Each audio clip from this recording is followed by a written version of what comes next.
ஆற்காடு சட்டமன்ற தொகுதியில் வேட்புமனு தாக்கல் செய்த நிர்வாகி. ஆற்காடு சட்டமன்ற தொகுதியில் போட்டியிடும் தமிழக வெற்றிக் கழகம் வேட்பாளர் தனது வேட்புமனுவினை ஆற்காடு வட்டாட்சியர் அலுவலகத்தில் உள்ள தேர்தல் நடத்தும் அலுவலரிடம் தாக்கல் செய்தார். ராணிப்பேட்டை மாவட்டம் ஆற்காடு சட்டமன்ற தொகுதியில் தமிழக வெற்றிக் கழகம் சார்பாக அக்கட்சியின் ராணிப்பேட்டை மேற்கு மாவட்ட செயலாளர் பூக்கடை விஜய் மோகனுக்கு வேட்பாளராக போட்டியிட வாய்ப்பு வழங்கப்பட்டுள்ளது. இந்நிலையில் ஆற்காடு சட்டமன்ற தொகுதியில் போட்டியிட இன்று தனது ஆதரவாளர்களுடன் ஆற்காடு வட்டாட்சியர் அலுவலகத்திற்கு வருகை தந்த விஜய் மோகனுக்கு தமிழக வெற்றிக் கழகம் சார்பில் உற்சாக வரவேற்பு அளிக்கப்பட்டது.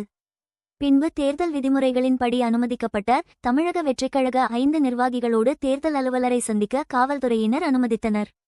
அதனைத் தொடர்ந்து ஆற்காடு வட்டாட்சியர் அலுவலகத்தில் தேர்தல் நடத்தும் அலுவலரிடம் தனது வேட்புமனுவை பூக்கடை விஜய்மோகன் தாக்கல் செய்தார்.